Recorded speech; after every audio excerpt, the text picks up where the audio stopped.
Hi guys, स्वागत है आप सभी का मेरे यूट्यूब चैनल पर। तो आज मैं परसेंटेज का पार्ट 2 आप लोगों को लेके आया हूँ और इसमें हम वो सवाल करने वाले हैं जो परीक्षा में आते रहते हैं। देखिए, मैं आपको केवल वही सवाल पढ़ा रहा हूँ जो कि परीक्षा में आते रहते हैं और आए भी हैं और आने की संभावना भी है। ये वो सवाल हैं जो हर एक परीक्षा में आते रहते हैं, ठीक है। तो चलिए अब हम करते हैं स्टार्ट, पढ़ते हैं क्या है ये सवाल। देखिए, सवाल है नमक और पानी के मिश्रण में 5% नमक है। अगर 20 लीटर पानी वाष्प हो जाता है तो नमक 15% बन जाता है। तो प्रारंभिक मिश्रण ज्ञात कीजिए। चलिए देखिए, सबसे पहले तो आप ये समझिए कि इन सवालों को करने का तरीका क्या क्या होता है, ठीक है। देखिए, तो सबसे पहले हम देखते हैं इन सवाल को कि देखिए, नमक और पानी के मिश्रण में 5% नमक है। तो मैंने लिखा पहली की बात हो रही है। पहले जो नमक था, नमक और पानी, तो नमक पहले कितना था? नमक था 5%, ठीक है। देखो, अगर प्रतिशत की बात करें तो 5% का मतलब होता है 5/100, और इनको अगर हम कैंसिल आउट करेंगे 5 से तो ये 1/20 हो जाएगा। इसका मतलब ये है कि अगर मिश्रण टोटल 20 है तो एक क्या है, उसमें से नमक है, ठीक है। तो मैंने यहाँ पे लिख दिया एक क्या है, नमक, और बाकी जो 19 बचेगा वो क्या होगा, पानी होगा, ठीक है। क्लियर है बात। अब देखो, अगर 20 लीटर पानी वाष्प हो जाता है तो नमक 15% बन जाता है। बाद में क्या होता है, बाद में जब हम पानी को उड़ा देते हैं गर्म करने के बाद तो 15% नमक बचता है। अब 15% का मतलब क्या होता है? 15% का मतलब होता है 15/100। इसको आप काटोगे 5 से तो 3/, कितना हो जाएगा? ये हो जाएगा 20। मतलब बाद में अगर टोटल 20 होगा मिश्रण तो उसमें से 3 क्या है, नमक, ठीक है, और बाकी जो बचेगा 17 क्या होगा? 17 होगा पानी। क्लियर है बात। अच्छा, अभी एक चीज़ मुझे ये बताओ कि अगर हम नमक और पानी के मिश्रण को गर्म करते हैं तो उड़ता क्या है वाष्प बन के? तो वाष्प बन के हमेशा पानी ही उड़ता है। नमक की मात्रा हमेशा उतनी ही रहती है, ठीक है। नमक कभी पानी बन के नहीं उड़ता है। तो आप बताओ, नमक की मात्रा जो होनी थी यहाँ पे, नमक की मात्रा वो एक जैसी होनी थी पहले भी और बाद में भी, लेकिन यहाँ अलग अलग है तो हम इसको एक जैसा बना लेंगे, ठीक है। यहाँ 3 है तो यहाँ भी 3 बना लेंगे। तो 3 कैसे बनाएंगे? 3 से हम 1 में गुणा कर देंगे, ठीक है। 3 से हम गुणा कर देंगे 1 में तो ये 3 बन जाएगा। अगर यहाँ आपने 3 से गुणा किया है तो आपको यहाँ भी 3 से गुणा करना पड़ेगा, ठीक है। तो ये कितना बन गया? अब ये बन गया 3, और ये कितना बन गया? ये बन गया 57। क्लियर है इतनी बात, ठीक है। तो अब ये बताओ कि आप पानी को देख रहे होगे, पानी पहले 57 था, 57, फिर 17 हो गया। तो इसमें से ये बताओ पानी कितना कम हो गया गर्म करने पर? तो आप कहोगे सर ये पानी हो गया 40 कम, ठीक है। जबकि प्रश्न में बोला गया है कि पानी कितना कम हो जाता है, कितना उड़ जाता है? ये उड़ जाता है 20, मतलब 40 के बराबर 20 है। तो आप यहाँ से कह सकते हैं कि 2 के बराबर कितना आ जाएगा? 1, ठीक है। और प्रारंभिक मिश्रण की बात कर रहे हैं तो प्रारंभिक मिश्रण कितना था? देखो, 3 नमक था और 57 क्या था? पानी। तो टोटल कितना, 60 था कि नहीं? 3 + 57 टोटल 60। तो हमें 60 की वैल्यू बताना है तो 2 के बराबर 1 है। तो अगर इसको हम 60 बनाना है तो 30 से हम गुणा करेंगे तो यहाँ भी 30 से क्या हो जाएगा? गुणा हो जाएगा, ठीक है। तो यहाँ पे कितना आ जाएगा? 60 के बराबर 30। मतलब पहले जो प्रारंभिक मात्रा थी मिश्रण की वो कितनी थी? वो थी 30 लीटर, ठीक है। हमारा आंसर कौन सा सही हो जाएगा? Option number A. क्लियर है अपनी? आपको ये बात क्लियर हो गई होगी, ठीक है। अच्छा, मैं आपको ये बता रहा था कि हमें इतना सब कुछ नहीं करना है सवाल में जितना अभी हम कर चुके हैं, ठीक है। मैं आपको एक दूसरी मेथड्स बता रहा हूँ, आपको वही अप्लाई करना है और उसी मेथड से आपको प्रैक्टिस भी करना है, ठीक है। चलिए मैं आपको दूसरी मेथड्स बताता हूँ, ठीक है। देखिए क्या है दूसरी मेथड। देखो अगर नमक और पानी के मिश्रण को अगर हम गर्म करते हैं तो आप ये बताओ कि पानी तो उड़ जाता है लेकिन नमक की मात्रा हमेशा फिक्स रहती है। ओके, तो अच्छा नमक की मात्रा अगर फिक्स रहती है तो हम नमक का ही परसेंटेज निकालेंगे। ठीक है, अच्छा इसके पहले मुझे आप लोग एक बात बताओ, अगर मैं आपसे कहूँ कि हमारे पास 100 केजी हमारे पास एक मिश्रण है, काई का मिश्रण है ये मिश्रण है किस चीज़ का, नमक और घोल का। ठीक है, नमक और घोल का, ये नमक और पानी का हम मान सकते हैं मिश्रण। ठीक है, नमक और पानी का। ठीक है, अगर मैं कहूँ आपसे कि इसमें 100 केजी घोल में, नमक और पानी की 100 केजी घोल में नमक जो है वो 20% है। ठीक है, तो आप नमक की मात्रा कैसे बताओगे, आप यही तो करोगे ना कि 100 का हम कितना निकाल देंगे, 20% निकाल देंगे कि नहीं, 20%। तो क्या आ जाएगी, नमक की मात्रा आ जाएगी, नमक की मात्रा आ जाएगी। ठीक है, अच्छा ये 100 क्या है, 100 ये है कुल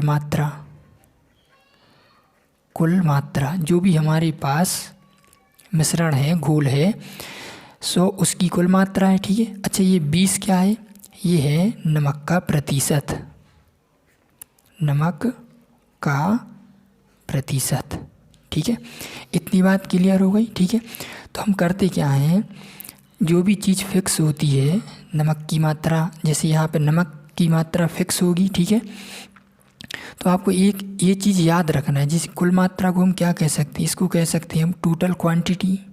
ठीक है, इनटू नमक की मात्रा, तो परसेंटेज ऑफ सॉल्ट। ठीक है, तो क्वांटिटी ऑफ क्या आ जाएगी, सॉल्ट। ठीक है, तो ये क्वांटिटी ऑफ सॉल्ट आ जाएगी। ठीक है, तो इतनी चीज़ आपको याद रखना है जी वाली, कि total quantity into percentage of salt बराबर क्या हो जाएगा, क्वांटिटी ऑफ सॉल्ट। ठीक है, अच्छा एक चीज़ और मुझे जानना है आपसे, अगर मैं आपसे कहूँ कि देखिए कोई चीज़ है, जैसे अगर मैं कहूँ कि 100 की अगर मैं बात करूँ 100, तो इसको मैं क्या लिख सकता हूँ, तो आप कहोगे सर इसको हम लिख सकते हैं 20 गुणित 5। क्लियर है इतनी बात। ठीक है, तो अगर मैंने कहा कि मेरे पास 100 रुपये हैं, ठीक है 100 रुपये हैं और 20 रुपये कीमत की कोई वस्तु है, ठीक है, जो कि मैं ले रहा हूँ, और कितनी ले रहा हूँ संख्या में, तो संख्या में ले ली मैंने 5। ठीक है, अगर मैं आपसे कहूँ कि अब कीमत जो है, अब जो कीमत है वो 25 हो गई। ठीक है, अब जो कीमत है 25 हो गई, संख्या को हम खपत भी बोल सकते हैं। ठीक है, कि कितने की खपत कर रहे हैं हम। ठीक, अब उसकी कीमत 25 हो गई, तो अब ये बताओ अगर मेरे पास अभी भी 100 रुपये हैं, अभी भी 100 रुपये हैं और कीमत उसकी 20 से 25 हो गई है, तो अब खपत कितनी होगी, 4 होगी कि नहीं। तो आप देख रहे हो कि अगर कोई भी चीज़ हमारे पास फिक्स है, जैसे कि खर्चा हमारे पास ये फिक्स है, तो जो कीमत का जो रेशियो होता है उसका अपोजिट क्या होता है, खपत का रेशियो होता है। ठीक है, अगर देखो इसको मैं काट के देखूँ 5 से, तो 5 चौका 20, 5 पंचे 25। ठीक है, तो आप देख रहे हो कि किसी भी आर्टिकल की कीमत 4 से 5 हो रही है, तो उसकी जो खपत है वो क्या हो रही है, वो 5 से 4 हो रही है। ठीक है, तो आपको ये चीज़ याद रखना कि कोई भी चीज़ अगर फिक्स है, ठीक है, किसी भी चीज़ की मात्रा अगर यहाँ पे फिक्स है, अगर मैं यहाँ की बात करूँ क्वांटिटी ऑफ सॉल्ट फिक्स है, तो उसका जो परसेंटेज होगा सॉल्ट का, वो टोटल क्वांटिटी का क्या होगा, अपोजिट होगा। ठीक है, अच्छा अब मैं आपको सवाल से बहुत अच्छे से समझाता हूँ। ठीक है, अगर इतनी बात अगर आपको समझ नहीं भी आई है तो कोई बात नहीं, सवाल से बहुत अच्छे तरीके से आपको ये बात समझ में आ जाएगी। ठीक है, तो अब हम इसको मिटा लेते हैं। देखिए आप मुझे ये बताइए कि नमक और पानी को अगर हम गर्म करते हैं, ठीक है, तो किस चीज़ की मात्रा फिक्स होती है, तो नमक की मात्रा फिक्स होती है कि नहीं। ठीक है, तो नमक की मात्रा फिक्स होती है, तो मैंने यहाँ पे लिख लिया कि फिक्स क्या है, जो फिक्स्ड है वो है क्वांटिटी ऑफ सॉल्ट, ठीक है, क्वांटिटी ऑफ सॉल्ट। तो अब ये बताओ क्वांटिटी ऑफ सॉल्ट निकली कैसे होगी? Total quantity into percentage of salt, ठीक है। तो अब मुझे ये बताओ आप कि पहले परसेंटेज कितना था नमक का? 5% था कि नहीं? 5%, ठीक है। बाद में कितना हो गया? बाद में हो गया 15%, ठीक है। तो आप ये बताओ 5 से 15 हुआ, मतलब इसका जो रेशियो है वो कितना? 1 और 3 हो गया कि नहीं? ठीक है। अगर 1 और 3 हो गया तो टोटल क्वांटिटी जो होगी वो कितनी हो जाएगी? 3 से 1 हो जाएगी। इसका मतलब ये कि पहले कुल मात्रा 3 होगी, बाद में मात्रा कितनी बची? 1। तो आप ये बताओ कितनी कम हो गई? ये कम हो गई 2। कितनी कम हो गई? 2 कम हो गई। जबकि क्वेश्चन में क्या दिया है कि कितनी कम हुई है? 20, ठीक है। तो 2 के बराबर 20, 1 के बराबर 10, और हमसे पूछा है प्रारंभिक मात्रा। तो प्रारंभिक मात्रा कितनी थी? 3। तो 3 के बराबर कितना हो जाएगा? 30। तो आपको ये वाली मेथड यूज़ करना है इन सवालों में, ठीक है। देखो डायरेक्ट समझना है बिल्कुल। जो चीज़ फिक्स है, क्या चीज़ फिक्स है इसमें? नमक फिक्स है ना, तो हमने लिख दिया पहले 5 था, फिर कितना हो गया? 15 हो गया, ठीक है। तो 1 और 3 का रेशियो आ गया, तो टोटल क्वांटिटी कितनी होगी? 3 से 1 हो जाएगी। पहले 3 थी, बाद में 1 हुई, मतलब 2 कम हो गई। जबकि 2 के बराबर कितना दिया है? 20। तो 1 के बराबर कितना? 10, और इस 3 के बराबर कितना आ जाएगा? 30। अगर आप प्रैक्टिस कर लेती हो, अच्छी, 3 के बराबर 30, तो आपको ये तरीका बहुत बेस्ट रहेगा, ठीक है। तो आगे के जितने भी सवाल होंगे हम सारे के सारे सवाल इसी मेथड से करने वाले, ठीक है। तो अब हम बढ़ते हैं सवाल नंबर 2 पे। देखिए 12 लीटर नमक और पानी के मिश्रण में 30% नमक है। नमक को 40% करने के लिए कितने लीटर पानी निकालना होगा, ठीक है। तो अब ये बताओ नमक की मात्रा, पानी देखो पानी हम निकाल रहे हैं ना, तो नमक की मात्रा फिक्स रहेगी, ठीक है। तो पहले नमक कितना था? बताइए आप, पहले नमक कितना था? पहले नमक था 30%, ठीक है। पहले, बाद में कितना हो गया? बाद में हो गया 40। तो मतलब 3 से 4। तो जो टोटल क्वांटिटी होगी, वो 4 से 3 हुई होगी, ठीक है। पहले 4 होगी टोटल क्वांटिटी घोल की या फिर मिश्रण की, बाद में 3 हो गई होगी, ठीक है। जबकि देखो स्टार्टिंग में क्या दिया है कि पहले था कितना मिश्रण? 12 लीटर। तो 4 के बराबर 12 रखेंगे, तो आप देख रहे हो ये 3 गुना है ना, 3 गुना है। तो हमने 4 से 3 हुआ है, मतलब 1 हमने पानी निकाला हुआ। 4 के बराबर अगर 12 है तो 1 के बराबर कितना आ जाएगा? 3 लीटर, ठीक है। तो ये हमारा क्या हो जाएगा? आंसर ऑप्शन नंबर डी सही हो जाएगा, ठीक। तो आप देख रहे हो इतना छोटा सा तरीका है इन सवाल को सॉल्व करने का। बस हम आते हैं क्वेश्चन नंबर 3 पे। अब देखिए क्वेश्चन नंबर 3, अब देखिए इसमें ताज़े फल और सूखे फल, आप जैसे अंगूर देखते होंगे, तो अंगूर जब हम लेने जाते हैं तो उसमें रस होता है, पानी होता है, ठीक है। और अगर वो पानी सूख जाता है तो वो ही अंगूर क्या बन जाता है? किशमिश बन जाता है, ठीक है। तो अंगूर की जो क्वांटिटी होती है, जो मात्रा होती है, वो हमेशा फिक्स रहती है, ठीक है। अगर उसमें से कुछ कम होता है तो वो क्या कम हो जाता है? वो होता है पानी कम, ठीक है। और पानी कम होने के बाद जो भी फल बचता है उसको हम बोलते हैं पल्प, ठीक। तो आप बताओ यहाँ पे 2 फल की बात हो रही है, ठीक है। 2 फल की बात हो रही है, एक तो ताज़े फल और एक सूखे फल, ठीक है।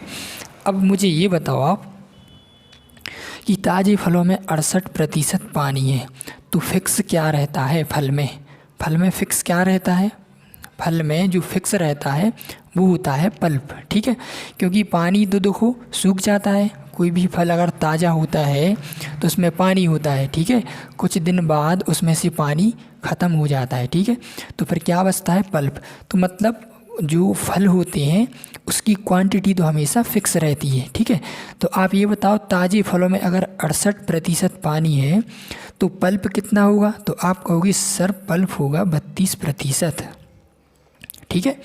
बाद में वो सूखे फल की बात करें, बाद में अगर वो फल सूख गया तो उसमें अब पानी कितना है?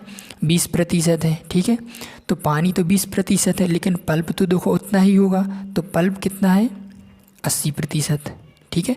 इसको हम 16 से अगर काट देंगे तो ये आ जाएगा 2 और ये आ जाएगा 16 से काटेंगे तो 5, 16 दूनी 32 और 16 पंचे 80। तो ये क्या आ गया? ये आ गया पल्प, ठीक है। तो टोटल क्वांटिटी कितनी आ जाएगी? टोटल क्वांटिटी जो आएगी वो हो जाएगी 5 से 2, ठीक। क्लियर इतनी बात? अब देखिए यहाँ क्या लिखा है आगे, 75 किलो ताज़े फलों से कितने किलो सूखे फल बनाए जा सकते हैं। मतलब देखो, टोटल क्वांटिटी की बात हमने करी तो 5 यूनिट हमारे ताज़े फल हैं और 2 यूनिट हमारे सूखे फल हैं, जबकि 5 के बराबर प्रश्न में दिया है सवाल में 75, ठीक है। तो 5 के बराबर 75, तो 1 के बराबर कितना? 15, और 2 के बराबर कितना आ जाएगा? अगर हम 15 से गुणा करेंगे तो ये आ जाएगा 30, ठीक है। तो 30 केजी क्या होगा हमारे पास? सूखे फल होंगे। तो ऑप्शन नंबर हो जाएगा हमारा बी, ठीक है। क्लियर इतनी बात? चलिए अब हम आगे बढ़ते हैं, हम आते हैं क्वेश्चन नंबर 4 पे। जल्दी जल्दी से करते हैं। सेम सवाल है, 20 किलो ताज़ी तरबूज में 96% पानी है। तो इसका मतलब ये हुआ 96% अगर पानी है तो 4% क्या होगा? 4% पल्प होगा, ठीक है। 4%। कुछ समय बाद इसमें 95% पानी रह जाता है। 95% पानी रह गया तो 5% क्या होगा? पल्प होगा, ठीक है। तो टोटल क्वांटिटी कितनी आ जाएगी यहाँ से? टोटल क्वांटिटी आ जाएगी 5 से 4, ठीक है। ये पहले की बात है ताज़ी फलों की, और ये बाद की बात है, ठीक है। मतलब जब पानी सूख जाता है तो सूखा फल बचता है, ठीक है। अब देखो, जबकि दिया है ना 20 किलो ताज़ी तरबूज, तो 5 यूनिट ताज़ी तरबूज हमारे पास कितनी है? 20 किलो। तो 5 के बराबर 20, ठीक है। तो 1 के बराबर 4, और इस 4 के बराबर कितने आ जाएंगे? 16 केजी। क्लियर है बात? ऑप्शन नंबर सी आंसर सही हो जाएगा, ठीक। अब आते हैं क्वेश्चन नंबर 5 पे। सब सवाल ऐसे ही हैं। एक तरबूज में 90% पानी है। 90% अगर पानी है तो पल्प कितना होगा? 10%, ठीक है। कुछ समय बाद इसमें केवल 12% पानी बचता है, तो 88% क्या होगा? पल्प होगा, ठीक है। 88% पल्प होगा, ठीक है। अब देखो जी, ताजे की बात हो रही है, ताजे, और ये हो रही है सूखे फल की बात, ठीक है। तो आप बताओ टोटल क्वांटिटी कितनी हो जाएगी? टोटल क्वांटिटी हो जाएगी 88 से 10, उल्टा हो जाता है, ठीक है। जबकि देखो ये कह रहे हैं ना कि इसमें केवल 12% पानी बचता है और इसका वजन 50 किलो रह जाता है। मतलब जब पानी सूख जाता है बहुत, तो फिर इसका जो वजन हो जाता है वो 50 किलो हो जाता है। जबकि हमने देखा कि इसकी टोटल क्वांटिटी 10 है, लेकिन सवाल में 50 दिए, तो 10 के बराबर 50, तो 1 के बराबर 5, और इस 88 के बराबर कितने आ जाएंगे? तो 88 गुणित 5 करोगे तो ये 400, लगभग 440, हाँ 440 केजी आपका आंसर आ जाएगा। क्लियर है? ऑप्शन नंबर ए सही हो जाएगा, ठीक है। चलिए अब बढ़ते हैं क्वेश्चन नंबर 6 की तरफ। आप देख रहे हैं ना कि ये सवाल कितने आसानी से हो रहे हैं। पहले सबसे पहले जो मैंने आपको सवाल समझाया था उसमें जो सबसे पहले मेथड्स बताई थी उसमें थोड़ा टाइम लग रहा था। इस मेथड में टाइम बिल्कुल नहीं लगता है, ठीक। देखिए, एक घोल में 16.5% नमक है, जिसमें से 18 लीटर पानी का वाष्पीकरण हो जाता है। अब घोल में नमक की सांद्रता 20.9% है। विलयन की प्रारंभिक मात्रा ज्ञात कीजिए, ठीक है। अगर आप इसको गर्म करते हो,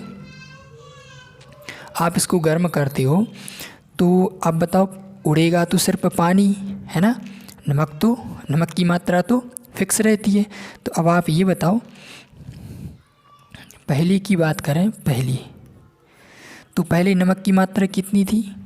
16.5%। ठीक है, बाद में कितनी हो गई? बाद में हो गई ये 20.9%। तो हमें इसका रेशियो निकालना है। ठीक है, तो पॉइंट से पॉइंट तो कट जाएगा। ठीक है, अब इसको हम फिर काहे से काट देंगे? इसको हम 11 से काट सकते हैं। ठीक है, तो 11 एकम 11, 5 यहाँ आ जाएंगे तो 55 बन जाएंगे, 11 5 55। तो इसको मैंने 11 से काटा है। ठीक है, इसको भी काटेंगे तो 11 एकम 11 और 9 आ जाएंगे यहाँ पे, तो 99, 11 ही नंबर 99। तो ये आ जाएगा 15 और 19। ठीक है, तो आप ये बताओ 15 और 19 इसका रेशियो आया तो टोटल क्वांटिटी कितनी आ जाएगी? टोटल क्वांटिटी आ जाएगी 19 से 15। ठीक है, 19 से 15 मतलब पहले जो टोटल क्वांटिटी थी वो 19 थी और अब बाद में कितनी हो गई? 15 हो गई। तो आप ये बताओ, हमने गर्म किया तो 4 यूनिट कम हो गया। तो 4 यूनिट कम क्या हुआ होगा? पानी, क्योंकि पानी ही वाष्प बन के उड़ता है, नमक नहीं उड़ता। तो 4 के बराबर कितने आ गए? 18। ठीक है, हमसे क्या पूछा है? विलयन की प्रारंभिक मात्रा। तो विलयन की प्रारंभिक मात्रा कितनी है? आप यहाँ पे देख सकते हो 19 और 15 को अगर हम जोड़ देंगे तो ये कितने हो जाएंगे? ये हो जाएंगे 34। ठीक है, ये हो जाएंगे 34। तो 34 की वैल्यू हमें निकालना है। तो 2 के बराबर कितने आ जाएंगे? 9। और 34 अगर हमें निकालना है तो हम यहाँ कितने से गुणा करेंगे? 17 से गुणा करेंगे। और यहाँ कितने से गुणा करेंगे? यहाँ भी 17 से। तो 17 नंबर। अच्छा, टोटल क्वांटिटी हमारे पास 19 है, सॉरी 34 नहीं है, टोटल क्वांटिटी है हमारे पास 19। ठीक है, तो हमें 19 की वैल्यू निकालना है। तो 19 की वैल्यू हम कैसे निकालेंगे? देखिए, 2 के बराबर अगर 9 आ गए हैं तो 1 के बराबर कितने आ जाएंगे? 9/2। ठीक है, 1 के बराबर 9/2 आ जाएंगे। और हमें 19 के बराबर निकालना है तो 19 के बराबर मैं यहाँ कर देता हूँ। ठीक है, 19 के बराबर कितने आ जाएंगे? तो 9/2 इंटू 19। ठीक है, तो 19 नंबर 171 होते हैं और बटे में 2 आ जाएंगे। और आप 2 से डिवाइड करोगे इसको तो ये कितने आ जाएंगे? ये आ जाएंगे आपके 85.5। ठीक है, तो जो प्रारंभिक मात्रा होगी विलयन की वो होगी 85.5%। ठीक है, तो ऑप्शन नंबर ही हमारा सही हो जाएगा। क्लियर इतनी बात? चलिए अब आते हैं क्वेश्चन नंबर 7 पे। देखिए, चीनी तथा पानी के घोल में जो कि 28 लीटर है, मतलब एक चीनी और पानी का घोल है, प्रारंभिक कितना है? 28 लीटर है। ठीक है, उसमें चीनी 26.4% है। उस घोल को गर्म करके वाष्प द्वारा 6 लीटर पानी उड़ा दिए जाने पर शेष घोल में कितने प्रतिशत चीनी होगी?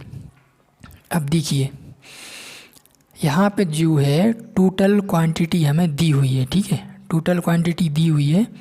ठीक है, और आप ये बताओ, चीनी और पानी का जो घोल होगा, जो चाशनी बनाते हैं हम, ठीक है, तो उसमें से क्या उड़ जाता है? पानी ही उड़ता है। तो चीनी की मात्रा तो फिक्स रहती है हमेशा। ठीक है, तो चीनी की मात्रा की अगर हम बात करें तो देखो, पहले की चीनी की मात्रा तो हमें पता है 26.4%। बाद में कितनी हो गई हमें वो ही बताना है। ठीक है, लेकिन यहाँ पे हमें टोटल क्वांटिटी पता है। तो टोटल क्वांटिटी की अगर मैं बात करूँ तो देखो, टोटल क्वांटिटी पहले कितनी थी? पहले थी 28 लीटर। ठीक है, बाद में 6 लीटर पानी हमने उड़ा दिया तो अब कितनी हो गई?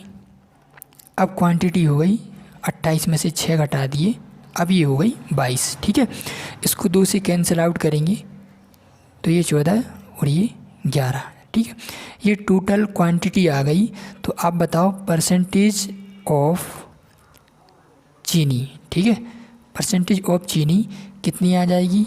11 से 14। ठीक है, मतलब पहले जो चीनी का परसेंटेज होगा वो कितना था? 11, और बाद में कितना हो गया? 14 हो गया। ठीक है, जबकि देखो सवाल में दिया है कि पहले चीनी का जो परसेंटेज था वो कितना था? वो था 26.4%।